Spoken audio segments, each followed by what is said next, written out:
Now available in paperback and e-readers, Isis, Amari's Revenge. The goddess next door is confronted by a Nubian queen out for revenge at the Metropolitan Museum of Art in this inaugural Isis series adventure. Get your copy of Isis, Amari's Revenge in paperback and e-readers at Amazon.com and online booksellers everywhere. Issa Rae is trying to find a way to secure her future in the entertainment industry. Now, Issa Rae's production company recently struck a deal with TelvisaUnivision to create opportunities for Hispanic creators. And she's looking to create opportunities for Hispanic creators basically because she's wound up wearing out her welcome in Hollywood. Now, back in 2021, Issa Rae signed a deal with Warner Brothers at the time to develop and create content for them for 8 figures. However, in the aftermath of the failure of streaming to get popular and the WGA SAG-AFTRA strikes, Issa Rae isn't feeling very secure about her future in Hollywood because she's not feeling secure about the future of black-led television because many Hollywood executives are looking to renegotiate many of the deals that they made at the height of the speculation of the streaming service era. Now, back in the early 2020s, when Hollywood speculated that streaming was the next big thing, they were giving out deals for streaming services like trick-or-treat candy in Halloween. And Issa Rae basically got herself a big piece of chocolate to create content that featured black actors and black actresses and was looking to make a big deal for many of the projects that she wound up getting greenlit as part of her developmental deal. Now, as in the aftermath of, again, these WGA and SAG-AFTRA strikes, the Warner Brothers executives were not really feeling optimistic about the future of black-led television, and this is what led to a lot of black TV shows winding up getting canceled on streaming services, not to mention the extremely poor ratings that many of the streaming service shows got.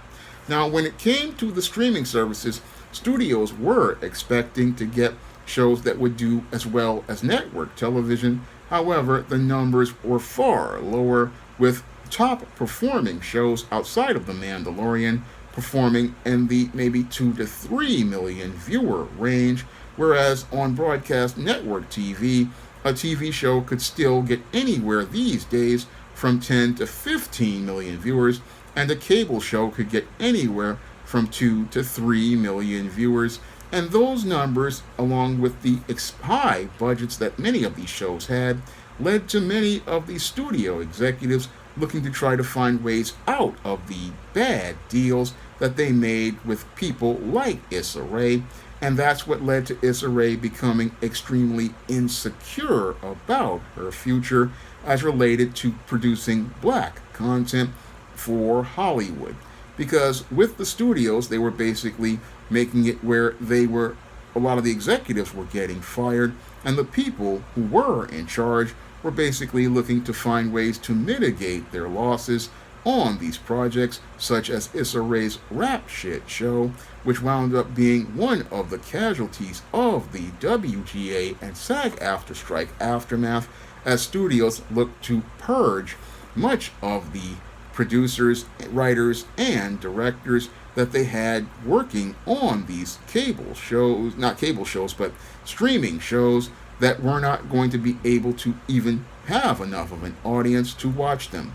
Now, when it came to streaming, I could see where this was going, and I could see where it was going because the pie was already sliced, already too thin from the 500 channel cable TV universe, and sliced even thinner by multiple streaming services, so the level of audience you would get would be next to none. And that's where the studios started to realize this, when they started to see the numbers, and they looked to use the strikes as an opportunity to cut their losses. And as they looked to cut their losses, they looked to cut much of the content they greenlit with people like Issa Rae, who they paid way too much to create content for them. And now what Issa Rae is looking at is her future in Hollywood basically being over.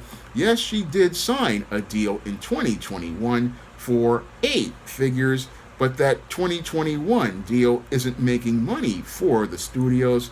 And what the studio is looking to do, I believe, at this point, is trying to find a way to cut their losses on Issa Rae, like they're looking to try to cut their losses on many of the people they signed up during the streaming craze. And that's what's got Issa Rae looking to walk away from creating black content to looking to go out and try to create content on the TelvisaUnivision platform, looking to create content for Hispanic creators, because she's basically worn out her welcome with Hollywood and is now looking for a place to have a soft landing.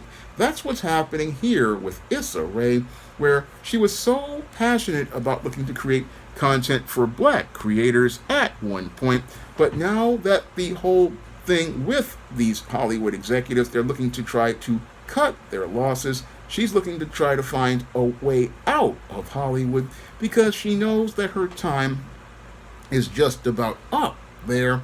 And with her time just about being up there, she's looking to find a way out of it. And again, looking to walk away from creating black content, because that's what black bootlegs do. Again, a black bootleg is not out to empower black people. They're not out to elevate the black image, and that was shown by the kind of content that Issa Rae produced, like that ridiculous Insecure show that she made, which presented a dysfunctional picture of black relationships, and the show Rap Shit, which basically was filled with racist stereotypes about black people. She was never about trying to empower black people. No, she talked about how there's no future for black-led television because of executives, but wasn't really out here looking to produce that content to create opportunities. No, she was an opportunist out to get things for herself.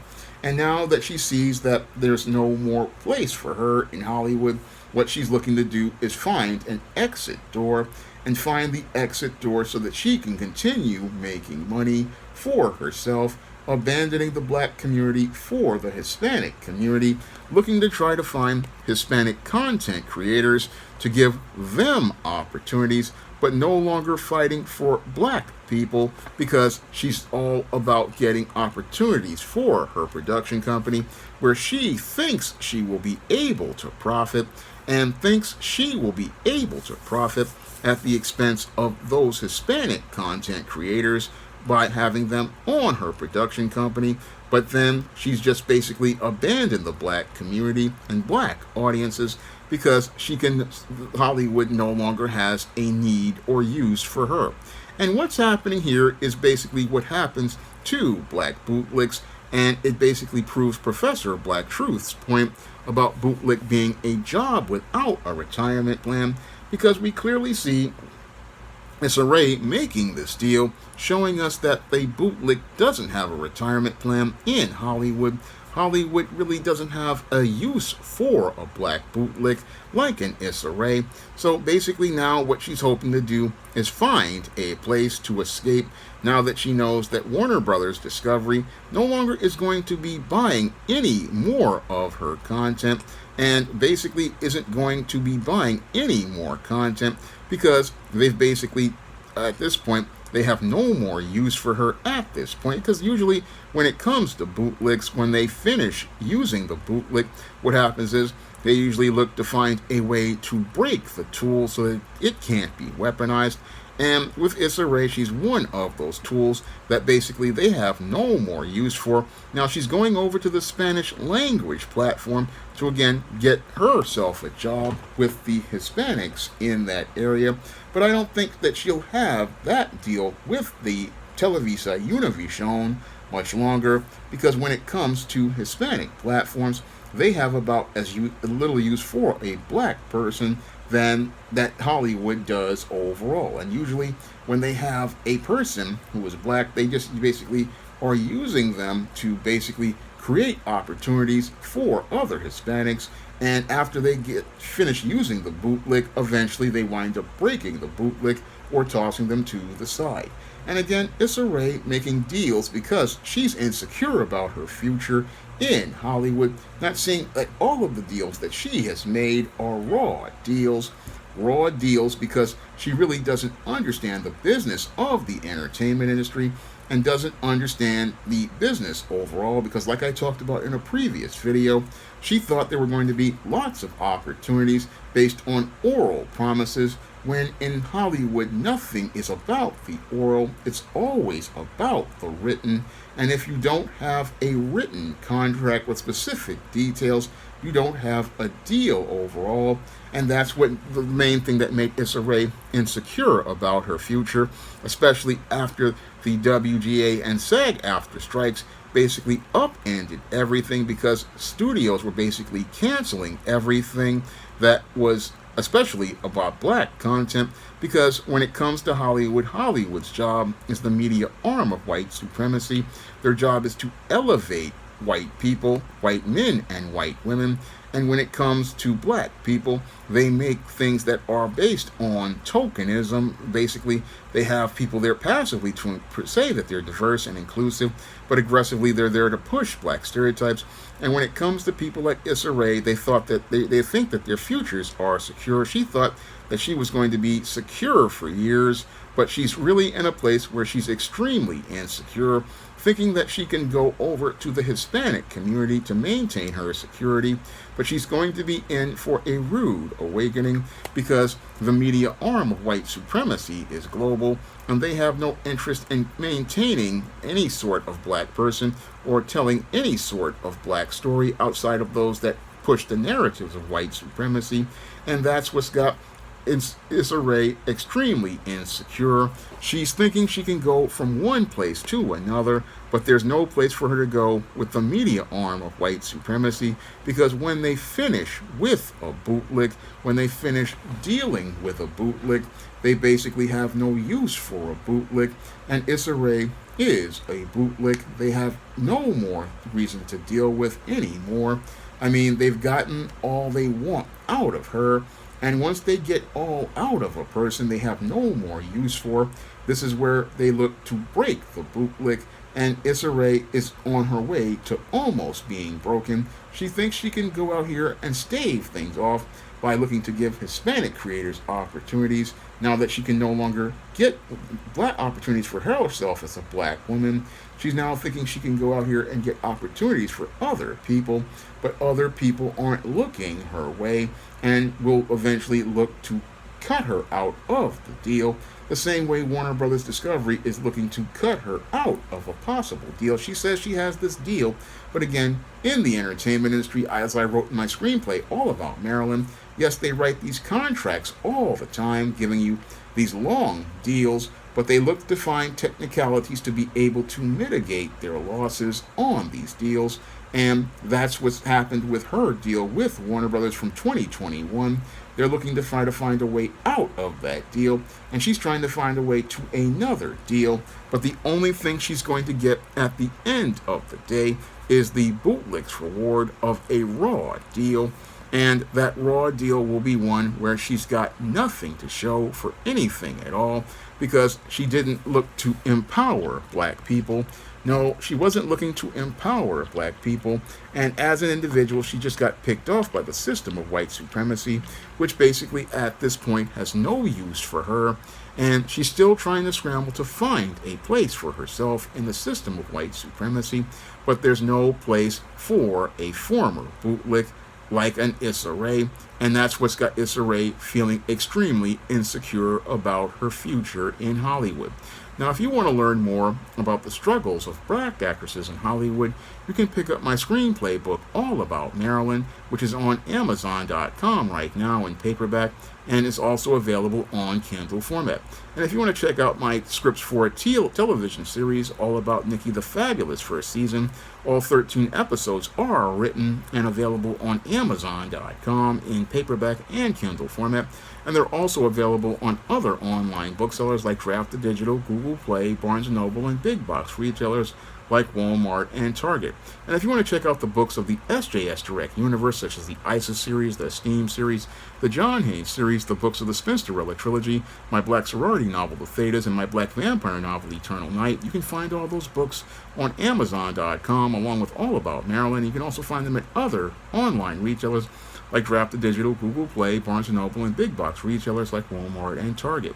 And if you'd like to see me make more videos about the entertainment industry, you can drop a donation to the Patreon, the PayPal, or the Cash App by clicking the links in the description box. That's all I have to say for this video. You can comment, rate, and subscribe.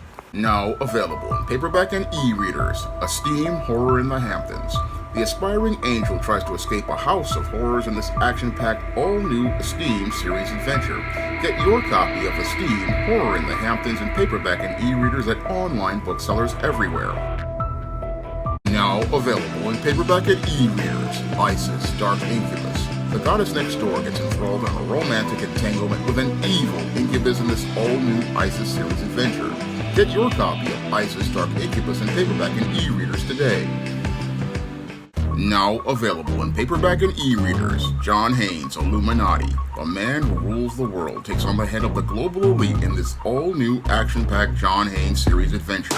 Get your copy of John Haynes' Illuminati in paperback and e-readers at Amazon.com and online booksellers everywhere.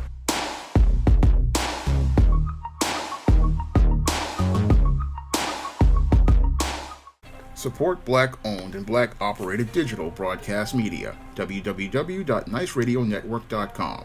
Nice Radio Network, broadcasting 24 hours a day, 7 days a week.